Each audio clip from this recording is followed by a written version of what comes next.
자, 여기 보시는 것처럼 전국적으로 홍로 재배 면적은 계속 줄어들고 있어요. 이게 이제 뭐 탄저병이나 그 다음에 인건비가 후지에 비해서 거의 50% 정도 더 들어가죠. 모든 관리하는데. 농약도 더 훨씬 더 많이 들어가고. 그래서 이 홍로는 앞으로 가면 갈수록 오리지널 홍로는 좀 재배 면적이 많이 줄어들지 않는가 이렇게 보고 있습니다. 사과 재배에서 제일 중요한 게 뭐라고 생각을 하세요? 사과 재배에서 가장 중요한 부분, 병해충. 물론 병해충 관리하는 것도 중요하죠. 그런데 문제는 다양한 품종을 재배하고 있는데도 불구하고 모든 관리는 일률적으로 해요. 똑같이. 사과 재배에서 제일 중요한 건 병해충, 시비관리, 물관리, 그 다음에 전정이 다 중요하지만 그 중에 제일 중요한 건 각 품종별로 특성을 얼마나 정확하게 이해를 하고 거기에 맞는 관리를 하느냐예요. 다 달라요.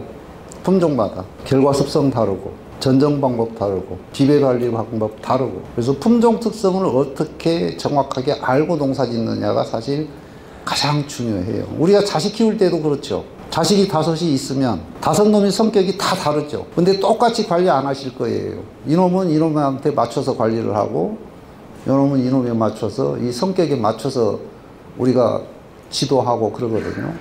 품종이 마찬가지예요. 품종도 각 품종이 가지고 있는 특성을 정확하게 이해를 하고 거기에 맞는 관리를 해주는 것. 이게 가장 기본 포인트예요. 그러면은 조금 더 우리가 좋은 결과를 얻을 수가 있습니다. 이제 제가 지난 연말에 우리 조합장님한테 하나 부탁을 드린 게 있어요. 뭐 책을 한번 만들어 보자 제가 부탁을 드렸었는데 제가 이제 그런 부분까지도 지금 서술을 해서 지금 자료를 만들어 놓은 게 있거든요. 그래서 상당히 조금 유용하게 쓰지 않을까 이렇게 보고 있습니다. 우리가 농사 짓는데 주는 게 굉장히 많아요. 근데 필요 없는 시기에 주는 경우도 의외로 많이 있습니다. 안 주고 농사 짓기는 어려워요. 주는 게 좋아요. 그러나 사과나무가 어떤 성분을 어떤 시기에 원하는가 이것만 정확하게 이해를 하고 관리를 하면 훨씬 적은 양으로 훨씬 더 높은 효과를 볼 수 있는 그런 관리를 해 주실 필요가 있습니다. 금년에 이제 사과조합에서 만든 달력을 봤어요. 제가 아침에. 거기에 이제 이런 내용들이 자세하게 기록이 돼 있더라고요. 그래서 금년의 달력은 상당히 잘 만들었다 이런 생각을 했습니다. 발화 전엽기. 이제 꽃눈이 발화하고 이제 전엽이 되기 시작하는 시기에 제일 중요한 식물이 가장 많이 요구하는 성분은 한 2-3가지 정도 있습니다. 질소, 붕소, 마그네슘. 요 3가지가 제일 중요해요. 그러면은 초기에 꽃의 기능을 좀 더 강화시켜주고, 그 다음에 전엽되는 잎의 크기를 좀 크게 해주는, 즉, 떡잎이 잘 나와야 나무도 잘 크죠. 화촉엽이 크게 잘 나와야 그해 과일이 좋습니다. 그래서 이런 관리를 해주실 필요가 있어요. 그래서 요소 1 내지 1.5kg, 붕산 500g, 황산 마그네슘 3kg 정도. 요 3가지를 요 시기에 꽃눈이 이 정도 벌어졌을 때, 늦어도 이때까지 연면살포를 해주시면은 그해 화촉엽 크기나 아니면 꽃의 수명을 조금 더 길게 해주는, 그리고 수분 수정이 잘 되는 그런 역할을 해주는 필요 성분들입니다. 그 다음에 이제 그 지대가 낮은 데에 있는 과원들 있죠. 근데 논에 조성된 과원들, 거기는 냉해가 늘 문제가 되거든요. 특히 장수도 냉해가 많은 지역이에요. 그래서 경사지 과원은 상관이 없어요. 산지에 있는 과원들은. 근데 이제 논, 바닥에 조성된 과원들은 거기에 황산 아연 500g을 같이 넣어주세요. 그러면은 냉해를 조금은 경감시키는 그런 효과를 보실 수가 있습니다. 그리고 이제 붕산은 무슨 일을 하냐면 꽃의 수명을 길게 해주는 역할도 하지만 흡수가 잘 안 되는 비료들이 있어요. 칼슘, 그 다음에 뭐 인산, 칼리 이런 비료들을 흡수 이동을 촉진시키는 역할을 합니다. 이 붕산이 미량 요소지만 하는 일은 굉장히 많은 그런 비료예요. 자, 개화 결실기. 자, 이제 이때부터 보통 이제 전엽되기, 발화되기 이전부터 세포 분열은 시작을 합니다. 그래서 요 개화기까지 21번 세포 분열이 일어나요. 그리고 착과기, 이때가 되고 아마 5월 중하순이면 세포 분열은 마무리가 됩니다. 5월 중순이면 세포 분열이 마무리가 되고 이제 5월 하순부터는 세포 비대가 이루어지기 시작을 합니다. 이때 특히 홍로처럼 개화량이 많은 이런 품종들은 질소 성분을 만개기 때 한 번쯤, 만개기나 낙화기 때 한 번 더 옆면살포를 해주시면 좋은 효과를 보실 수가 있어요. 그래서 이때는 500m의 질소, 요소만, 낙화후 방제하실 때 요소 1.5kg를 같이 혼용해서 살포를 해주시면 됩니다. 자, 그리고 이제 우리가 병해충 방제할 때 보호살균제를 많이 혼용해서 사용하고 있습니다. 방제력에 있는 약제 외에. 그런데 아리수, 가몽, 아리원, 이지풀, 감로 요 5가지 품종을 재배하시는 분들은 과일 직경이 2cm 될 때까지는 절대 보호살균제로 혼용을 하지 마세요. 안트라콜, 다이세냉 이런 보호살균제. 물론 갈반병 예방에는 보호살균제가 상당히 효과가 좋아요. 그러나 이런 동록이 심하게 발생되는 이 5가지 품종, 여기에는 직경이 2cm 될 때까지는 가급적이면 보호살균제로 혼용하지 마세요. 특히 다이세넴은 이게 이런 5가지 품종에는 동록을 좀 유발시키는 그런 부작용이 있기 때문에 5가지 품종을 재배하시는 분들은 이 다이세넴이나 이런 것들을 혼용, 특히 유기유황계 이런 계통은 유과기 때문에 절대 사용하지 않도록 그런 주의를 해 주시기 바랍니다. 자, 과일 비대기. 과일 비대기 때 제일 흡수가 많이 적극적으로 과일이 흡수하는 비료 성분은 칼리예요. 인산은 생육 초기나 생육 말기나 흡수량이 거의 비슷해요. 저농도로. 질소는 이게 약간 곡선을 그립니다. 그래서 과일을 키우는 데에는 가장 크게 작용을 하는 거는 질소, 그 다음에 제일 큰 작용을 하는 거는 칼리예요. 근데 칼리는 어느 시기가 돼야 흡수가 촉진이 되기 시작해요. 이 시기가 언제냐면은 만개 후 68일이에요. 만개 후 68일부터는 과일이 칼리를 굉장히 적극적으로 흡수를 해서 과일을 비대를 시킵니다. 우리가 밑거름으로 주는 기비, 복합비료는 토양 시비를 하고 나면 분해돼서 흡수하는 데까지 걸리는 시간이 2개월에서 3개월 걸려요. 근데 추비는 달라요. 한 달 걸려요. 그래서 칼리만 주든, 즉 황산칼리만 추비로 주든 아니면은 NK를 주시든 요거는 한 달이 걸리기 때문에 68일경부터 흡수가 촉진되니까 제대로 흡수를 촉진시키게 하려면 한 달 전에 줘야죠. 그게 만개 후 40일이 추비 주는 시기예요. 가장 최적기예요. 그래서 우리 농업인들이 지금 아마 영농 기록장 기록을 하실 겁니다. 근데 영농 기록장을 뭐 오늘 뭐 했고 뭘 줬고 이런 것만 적지 마시고요. 내 과원에서 일어나는 생리적인 변화를 반드시 기록을 하셔야 돼요.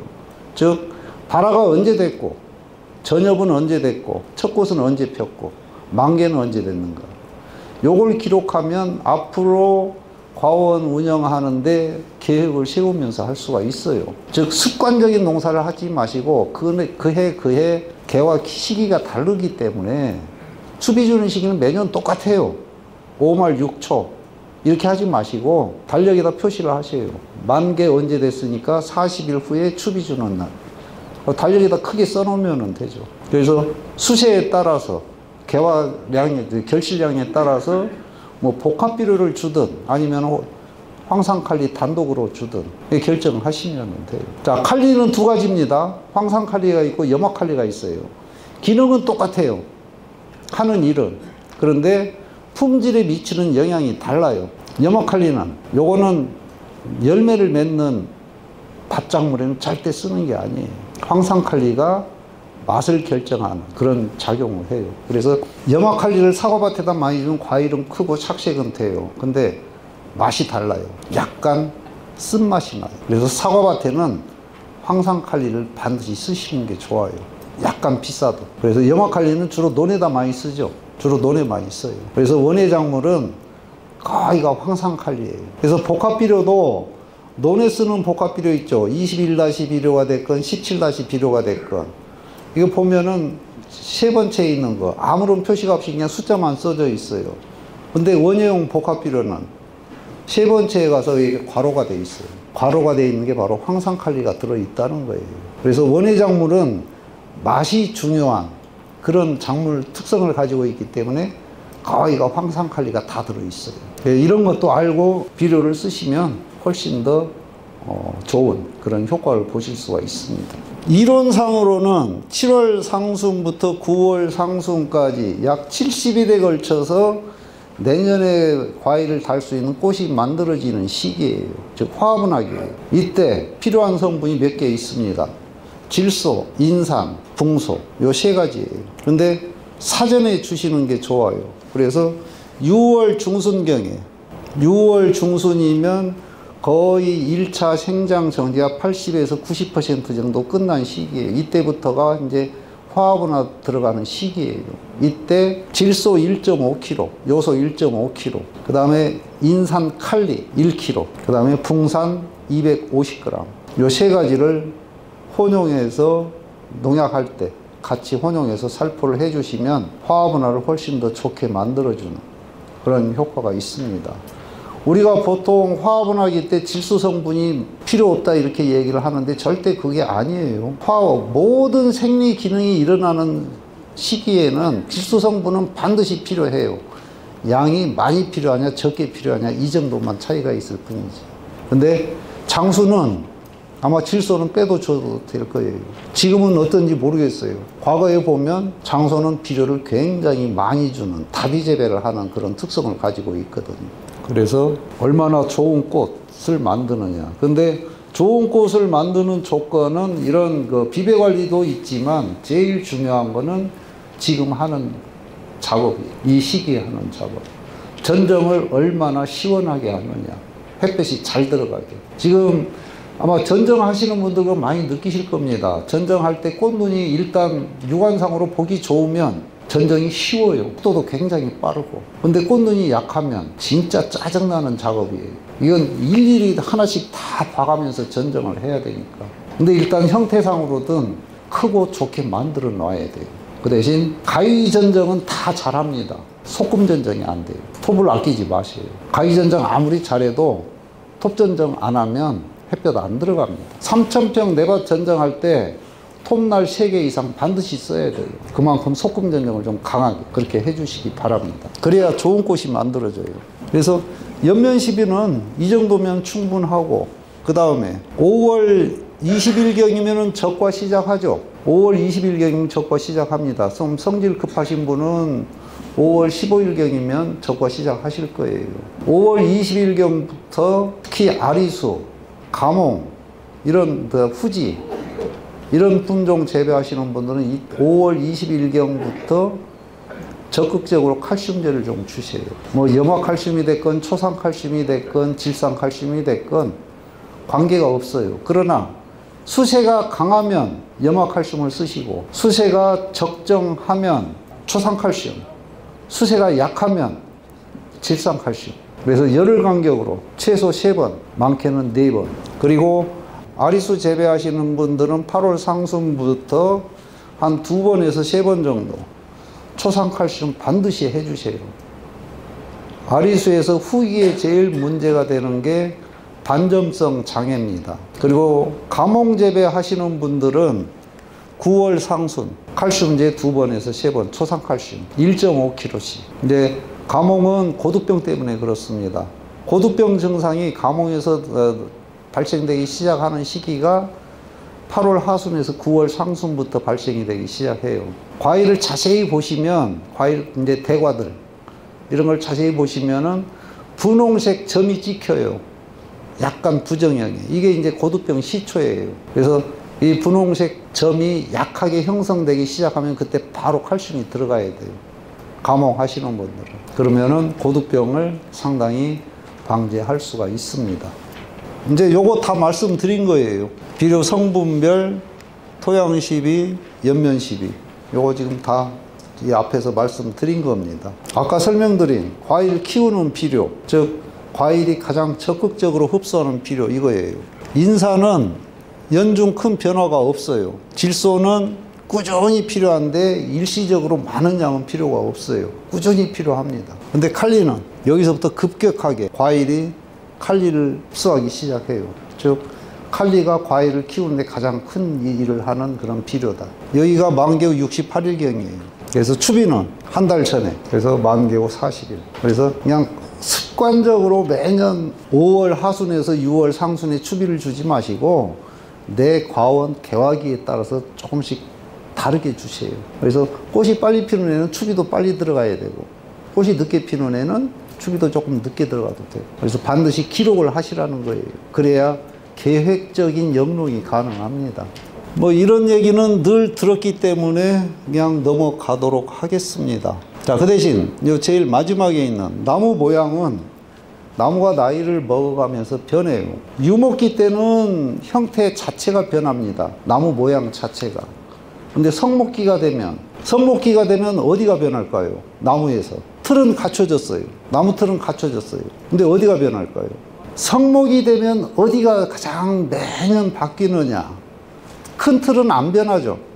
크게 잘못하지 않는 한은. 성목이 되면 제일 많이 변하는 건 결과 부위예요. 결과지, 결과모지. 이게 한번 만들어지면 지속적인 갱신을 해줘야 고품질 과일을 매년 생산할 수가 있는데, 결과물이 한번 형성되면 그대로 마르고 닳도록 활용하려고 하는 과원들이 의외로 많아요. 그러면서 이제 나무 탓만 합니다. 나이 처먹더니 과일도 짜가지고 맛도 없어진다고. 지가 잘못해놓고 왜 나무 탓을 해요? 결과지는 매년 바꿔줘야 돼요. 그래야 대과도 지속적으로 나오고 맛도 안 떨어지는. 그래서 유목기 때 전정은 나무 틀을 만드는 과정이고, 성목기가 되면 측지에 형성된 결과모지를 얼마나 수시로 갱신해 주느냐, 즉 결과지 전정이 굉장히 중요한 그런 시기예요. 그래서 결과지 한번 만들었다고 매년 그걸 활용하려고 하지 마세요. 5년 차까지는 전정이 끝나면 나무에 남아있는 가지는 결과지가 99%예요. 꽃눈이 나무에 남아있는 것들은. 성목이 되면 최소 10에서 15%는 꽃눈이 아닌 발육지가 있어야 돼요. 왜? 이걸로 결과지를 갱신을 해야 돼요. 근데 우리는 꽃이 없으면 무조건 90%는 발라버려요. 그러면 결과지 갱신은 언제 해요? 결과지 갱신 못 해요. 그래서 성목이 되면 반드시 발육지를 10에서 15%는 각 측지마다 가지고 가야 돼요. 그래야 결과지를 갱신할 수가 있어요. 그러면 대과는 꾸준히 나옵니다. 우리나라에서 대과 생산 비율이 한 70~80% 되는 수형이 있어요. 재배 방식. 그게 썬플러스 방식이에요. 썬플러스 방식은 절대 도장지를 함부로 제거를 안 합니다. 무조건 유인을 해요. 그래서 결과지 한번 만들어지면 최대 3년밖에 안 써요. 3년 지나면 다 갱신을 해버려요. 그러니까 2다이, 3다이가 70 내지 80%가 나와요. 우리 장수도 마찬가지예요. 대과 지속적으로 생산하시려면 결과지를 수시로 한두 번 과일 달아먹고 갱신해야 돼요. 근데 밭에 가서 나무를 보면 갱신할 수 있는 여지가 하나도 없어. 신초가 뭐가 나와야 갱신을 하지. 그냥 홀라당 아무것도 안 나오게 전정을 다 해버리니까. 그루터기 전정, 이거 반드시 필요해요. 거기서 신초를 다시 받아야 돼요. 10개 중에 6개만 신초 받으면 돼요. 그러면 성공이에요. 10개 다 받으면 좋은데 그러면 이제 수관 내부가 복잡해져요. 그래서 전정하실 때 결과모지 제거하실 때 반드시 그루터기를 한 3cm 정도는 남겨놓고 전정을 하셔요. 근데 그루터기 전정은 반드시 필요합니다. 물론 굵은 측지를 솎아낼 때는 굳이 그루터기 남길 필요 없어요. 그러나 결과지 제거할 때는 그루터기를 반드시 남기시고, 그 다음에 성목이 되면 요 도장지나 요 발육지 나오면 그거 절대 버리지 마세요. 반드시 유인해 놓으세요. 그러면은 유인 하나 하는 순간 거기에서는 돈이 쏟아져요. 그래서 성목이 되면 최소 10 내지 15% 발육지를 남기는 전정을 반드시 하시기 바랍니다. 자, 전정 시기는 크게 두 개로 구분하죠. 겨울 전정, 여름 전정. 자, 겨울 전정이 중요합니까? 여름 전정이 중요합니까? 저는 여름 전정이 더 중요하다고 생각을 해요. 겨울 전정은 수영도 보고 이런 거 보면서 전정하시죠. 근데 여름 전정은 어떻게 합니까? 눈에 거슬린 것만 보고 하시죠. 근데 여름 전정을 잘못하면 수영 자체가 깨져요. 그게 지금 현장에서 느끼고 있어요. 여름 전정은 아무렇게나 하는 게 아니에요. 겨울 전정 할 것까지 계산을 하면서 여름 전정을 하셔야 돼요. 즉 측지를 갱신하든 결과지를 갱신하든 방향을 전환시키든 이걸 생각을 하면서 전정을 해야 되는데 그냥 눈에 거슬려서 싹 중간에서 자르든 아예 그냥 그런 전정을 많이 해요. 왜 여름 전정 잘못하면 수영 자체가 깨져버려요.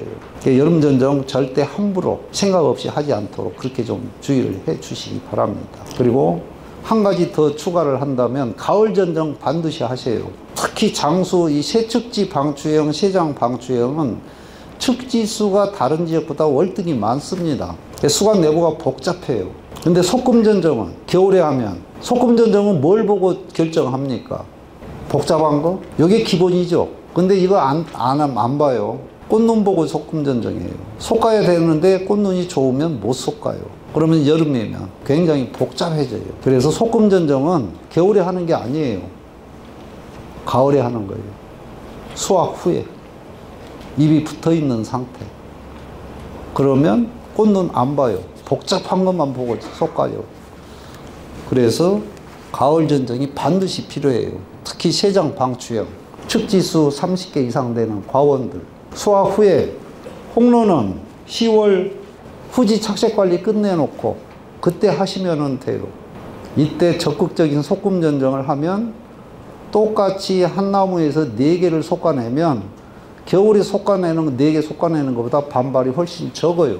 꽃눈 안 봐요. 복잡한 것만 보고 소금 전정을 하니까. 그래서 나무가 시원해져요. 그리고 낙엽될 때까지 그늘 속에 들어있던 꽃눈이 햇볕을 보기 때문에 꽃눈 크기가 달라져요.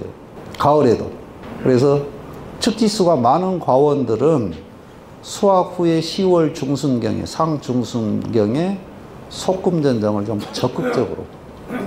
그래서 겨울에 솎아낼 거 안 솎아내는 그런 우를 범하지 않도록 그렇게 좀 해 주시기 바랍니다. 전정, 물론 이거는 뭐 특정 수영에 적용시키는 것보다는 그냥 사과 전반적인 수영에 걸쳐서 적용시키는 것이 좋을 겁니다. 첫 번째는 전정 시기예요.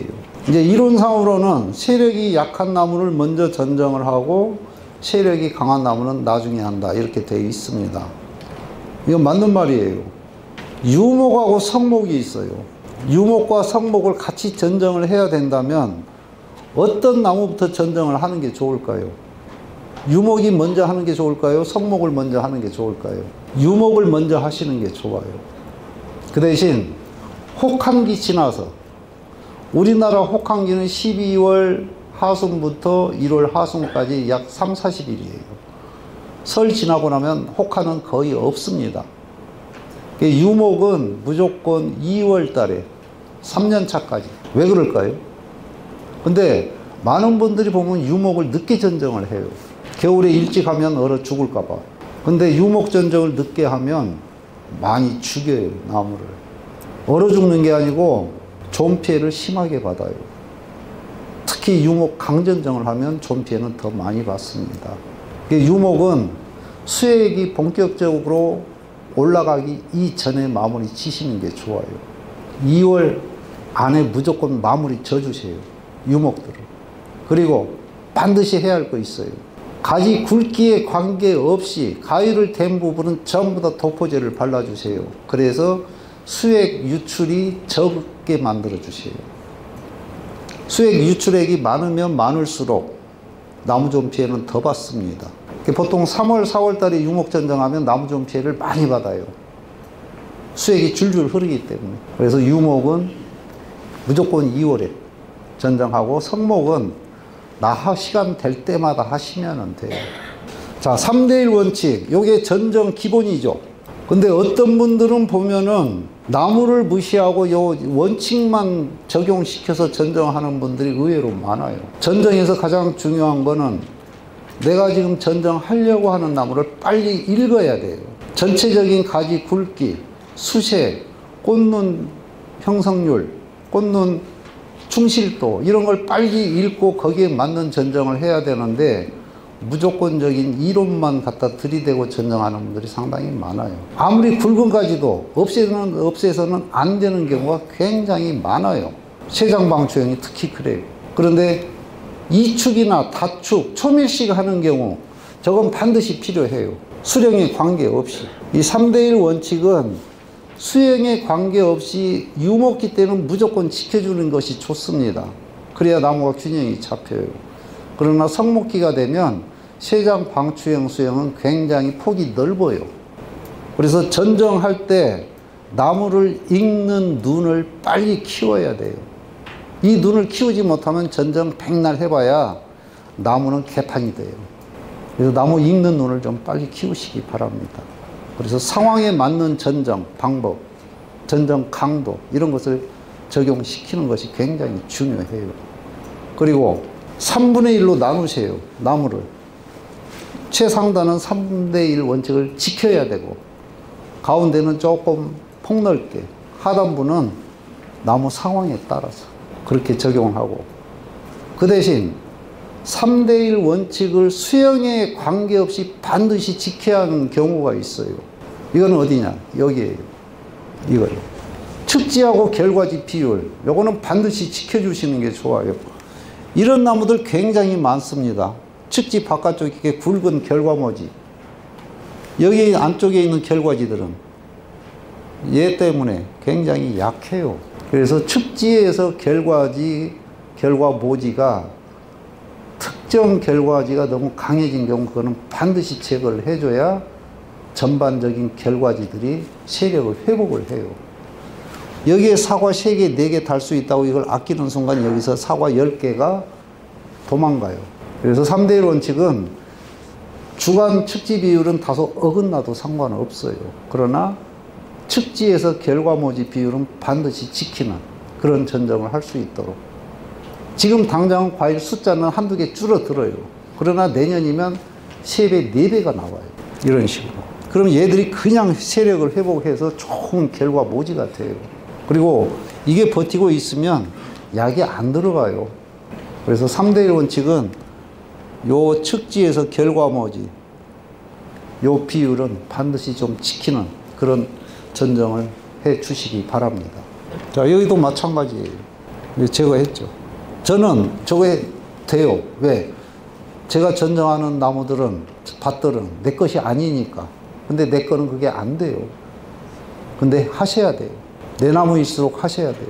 1년만 참으면 훨씬 더 많은 이익이 오는데, 지금 눈앞에 있는 꽃감 먹다 보면 나중에는 똥 안 나와요. 많이 먹으면. 원활한 배변 활동을 위해서는 꽃감 많이 먹으면 안 돼요. 그게 사과나무 전정이에요. 자, 소금 전정 말씀드렸습니다. 자, 절단 위치는 가지 또는 주지의 하면에 두도록 한다. 이거는 단축 전정할 때 쓰는 얘기예요. 축지가 너무 강해져 있거나 너무 길어요. 그럼 단축 전정을 들어가는 경우가 있습니다. 그런데 이 결과지나 발육지, 즉 연장지로 쓸 부분을 어디에다 두느냐에 따라서 나무가 반응하는 건 우리가 생각하는 것하고는 정반대로 나와요. 즉 요 단축 부분, 이 부분이 위에서 봤을 때 안 보여야 돼요. 지금 여기 이제 칠판도 없으니까 그냥 설명을 드릴게요. 이렇게 있습니다.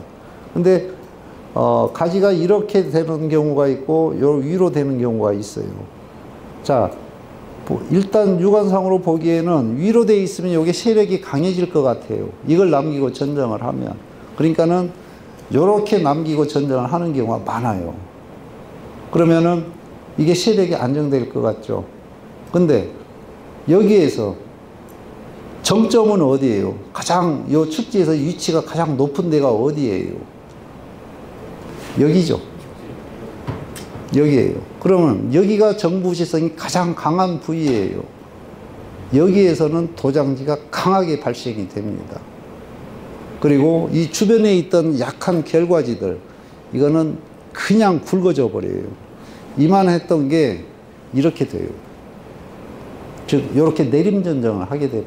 근데 약간 위로 이렇게 솟은 거, 이거 보면은 이게 세력이 위로 보고 있으니까 강해질 것 같죠. 근데 정부시성이 여기에 있어요. 이게 굉장히 반발도 없이 안정된, 그리고 이 안쪽에 있는 결과지들, 이렇게 전정을 하면 안쪽에 있는 결과지들이 여기서 강한 세력지들이 나오기 때문에 세력이 확 떨어져 버려요. 근데 이렇게 해놓으면 여기 안쪽에 있는 결과지들이 세력을 그대로 유지를 해요. 그래서 단축 전정하실 때에는 이렇게 하지 마시고 반드시 이렇게 해주세요. 그래야 반발도 없어요.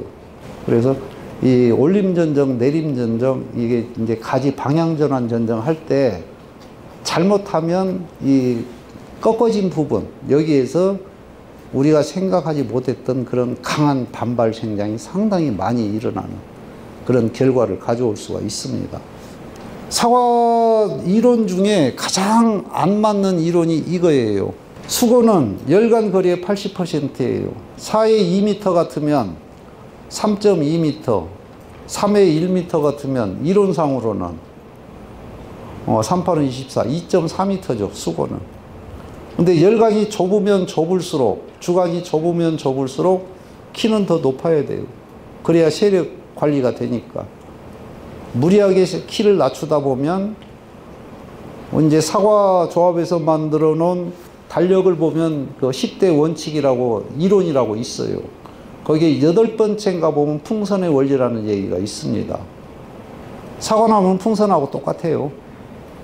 바람을 빵빵하게 불어넣고 밑에서 누르면 풍선은 위로 올라가요. 위에서 누르면 옆으로 퍼지고, 즉 키를 내리면 밑에가 커져요.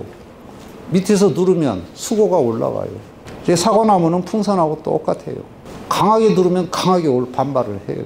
수고는 지금은 수영에 관계없이 기본이 4m예요. 수고는. 거기에다 조금 밀식을 하면 4.5에서 5m까지 올라가요. 그래서 수고는 절대 낮게 키우려고 하지 마세요. 약간 관리하는데 좀 어려움이 있더라도 조금 높게 관리를 할수록 세력 조절하기는 용이합니다. 자, 이렇게 열이 있어요. 양쪽으로. 해가 여기서 이렇게 비춥니다. 여기에서 여기에 주는 그늘이 영향이 많아요, 적어요? 그렇게 많지 않아요. 그러면 그늘은 어디에서 영향을 많이 줘요? 여기에서 일로 줘요. 바로 옆에 붙어 있는 나무로. 그래서 나무를 이렇게 키우라는 이유가, 삼각뿔 형태로 키우라는 이유가 이 나무가 이 나무에 주는 그늘을 최소화시키는 가장 좋은 수영이 이거예요. 삼각뿔. 근데 상단부에 이렇게 굵은 가지 하나 배치해 놓으면 옆에 나무는 그늘 속에서 클 수밖에 없어요. 그래서 최상단부 3분의 1은 3대1 원칙을 무조건 지키라는 거예요. 굵은 가지를 배치하지 말고. 이 수고는 이론은 허구다, 이렇게 보시면 됩니다. 여기는 4.5m, 수고는 5m예요. 근데 과일 품질이 잘 나옵니다, 해마다. 나무와 나무는 1.25m. 자, 장수도 이런 경우 굉장히 많았습니다. 키는 너무 높고 관리하기 힘드니까 목을 딱 치죠. 잣대 대놓고 일정한 나무로 목을 딱 쳐요. 그러면 나무는 어떻게 될까요? 이렇게 돼요. 목을 치는 거는 후속 관리가 안 되면 절대 목은 치지 마세요. 후속 관리는 별것도 없습니다. 도장지 나오는 대로, 눈에 보이는 대로 크기 전에 쥐어 뜯는 거. 요게 된다면 목을 치세요. 그러지 않으면 절대 목은 쳐서는 안 돼요. 정 목을 쳐야 한다. 겨울에는 치지 마세요. 겨울에 치면 이렇게 돼요. 즉 수고를 무리하게 내리면, 겨울에 내리면 이렇게 돼요. 수고는 언제 내리느냐? 생육기 때 내리세요. 6월 중하순 아니면 8월 중순. 그러면 반발은 훨씬 적게 일어나요. 만약에 꼭 겨울에 해야 된다, 어쩔 수 없다, 그러면 연장지 남겨놓고 원 주간 있죠. 그거 한 30cm 남겨놓고 자르셔요. 그러면 여기에서 반발을 해요. 요거는 6월 달에 잘라내리면 돼요. 수고는 절대 한꺼번에 내리려고 하지 마세요. 점진적으로 조금씩. 그리고 내리고자 하는 바로 아래쪽에 얼마나 많은 과일을 달 수 있는 결과지가 확보되어 있는가, 이걸 보고 내리세요. 결과지가 없는 상태에서 발육지만 있으면 수고 내리면은 이렇게 돼요. 그래서 충분히 착과를 시키고 수고를 내리는 그런 나무가 준비가 됐을 때 수고를 내려야 돼요. 근데 수고가 이렇게 높아진 이유가 있어요. 우리 특히 장수가. 요 새측지 방추형이 측지 만들기는 굉장히 좋아요. 한꺼번에 40개, 50개를 만들 수가 있으니까. 이게 제일 문제예요. 주간 연장지를 쭉 키우면 수세는 굉장히 강해집니다. 왜? 원통으로 돼 있어요. 양분 이동 통로가. 저는 매년 막아줘요. 수령에 관계없이. 주간 연장지를 요만큼이라도 잘라줘요. 그러면 나무가 더디게 커요. 측지 많이 만들 필요 없어요. 필요한 건 25개면 충분해요. 하단부에는 중하단부에 20개면 충분해요. 필요 이상으로 많이 만들 필요 없어요. 물론 측지는 좀 굵어져요. 측지를 적게 만들면 측지는 조금 굵어져요. 그러나 나무는 굉장히 안정적으로 커요. 내가 원하는 이런 모양 잘 만들어져요. 그래서 주간 연장지는 요만큼씩이라도 잘라주세요. 그러면 나무 크는 게 달라져요. 그래서 측지는 밑에서 위에까지 절대 같은 해에 만들면 안 돼요. 3등분해서 3분의 1, 3살, 2살, 1살 이렇게 나이 차이가 있게. 그래야 나무가 안정이 돼요. 저도 싹 훑어서 한번 다 만들어 봤어요. 여기에서, 장수에서. 수세는 굉장히 강해져요. 초기 생산성은 높을지 몰라도 나중에 수세 제어하기가 굉장히 힘든 그런 경험을 저도 했습니다. 뭐 상단부 이제 조금 세력이 강하지만 제거를 못하는 경우, 그런 경우에는 그냥 꽃눈만 두고 뭐 과일 한 4개, 5개 정도 달 수 있는 그런 꽃눈. 자르는 행위는 똑같아요. 자르는 행위는 똑같은데 뭘 두고 또 어느 부분을 자르느냐에 따라서 절단전정이라고 부르기도 하고 단축전정이라고 부르기도 해요. 작년에 자란 부분 중간에서 자르면 절단전정이고 2년, 3년 된 부위에서 꽃눈을 남기고 자르면 요거는 단축전정이에요. 행위는 똑같지만 부르는 건 다르게 불러요. 이거예요. 제가 아까 말씀드린 거. 성목이 되면 전정할 때 발육지를 남기라는 거. 바로 이것 때문에 그래요. 결과지는 세장 방추형에서는 최대 4년을 봅니다. 결과모지가 한번 결과지가 만들어지면 최대 4년을 봐요. 과일 3번 따먹고 없애고 갱신하고. 그래서 유목기 때는 발육지는 필요 없어요. 발육지를 두면 측지가 굵어지니까. 그리고 그 결과지만 강해져서 아까 보셨던 이렇게 측지보다 더 굵은 이런 결과모지가 만들어져요. 근데 성목이 되면 발육지를 반드시 10에서 15%는 가지고 가야 돼요. 그래서 매년 결과모지는 측지에서 결과모지가 1개에서 2개는 매년 갱신을 해줘야 돼요. 그래야 과일 품질이 안 떨어지는 그런 나무를 지속적으로 유지를 시킬 수가 있습니다. 그 다음에 이제 세력이 강한 신초, 성목에서 이거 측지로 활용을 해야 돼요. 그런데 홍로는 관계가 없는데 후지하고 시나노 골드, 아리수 이런 거는 그대로 두면은 나지가 많이 형성이 돼요. 겨울에 절단전정 해도 돼요. 그런데 겨울에 절단전정을 해도 이 나지가 형성되는 거는 막을 수가 없습니다. 무절단보다는 나지가 적게 형성이 되지만 나지는 일정 부분 나지가 형성이 돼요. 그런데 이거를 그대로 뒀다가 생육기 때 신초 끝이 요 정도 컸을 때 그러면 이렇게 한 3개, 4개 나와요. 이걸 다 따버리세요. 신초 나온 거를. 자, 이게 지금 그걸 그렇게 해놓은 거예요. 여기 지금 말라 들어간 자리 보이시죠? 여기 신초가 이렇게 나왔어요. 한 3개가. 그거 싹 제거를 해버렸어요. 기부해서. 아무것도 안 남기고. 그냥 찢어버리는 거예요. 그러면은 한 열흘 정도 지나면 눈이 움직이기 시작해요. 그러면서 이렇게. 빈자리 없이. 이게 지연전정이에요. 즉, 신초 순이 나올 때까지 뒀다가 순이 어느 정도 한 5cm에서 7cm 정도 크면 이걸 딱 기부해서 쫙 찢어버리세요. 그러면 안쪽에 있는 이런 나지들이 거의 다 한 80%는 다 움직여줘요. 이거는 지금 시나노 골드입니다. 시나노 골드는 200m 떨어져 있어도 봄에 보면은 아, 저기 시나노 골드 밭이다 눈에 딱 들어와요. 왜? 주관부 끝, 측지 끝에만 신초들이 나와요. 안쪽은 빈자리가 그대로 유지가 돼요. 그래서 시나노 골드가 보면은 나지가 굉장히 길게 형성이 되는 그런 특성을 가지고 있어요. 그래서 시나노 골드, 아리수, 후지는 유목기 때 이 지연 전정을 해주면 안에 결과지를 빨리 확보를 할 수가 있어요. 자, 이런 것들 많을 겁니다. 요거는 과일을 달아서는 안 되는 결과지들, 당과지들이 저런 게 많아요. 당과지들도 보면은 세력이 좋은 거는 과대지가 힘있게 나와주는 당과지 경우가 있고, 이렇게 꽃만 하나 딱 만들어지는 경우가 있고 그래요. 저런 거는 과일을 달면 안 돼요.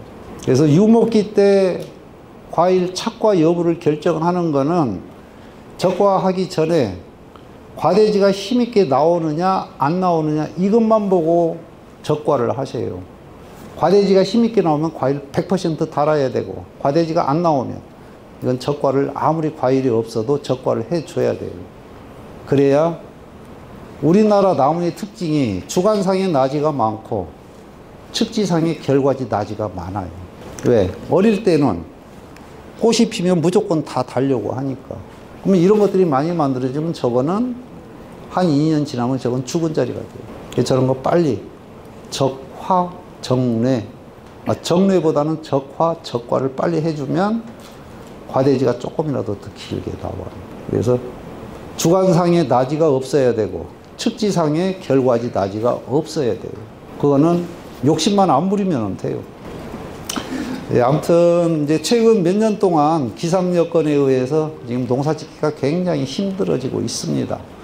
지금 내년에도 뭐 라니냐 현상 때문에 기상 여건은 그렇게 좋지 않을 걸로 봐요.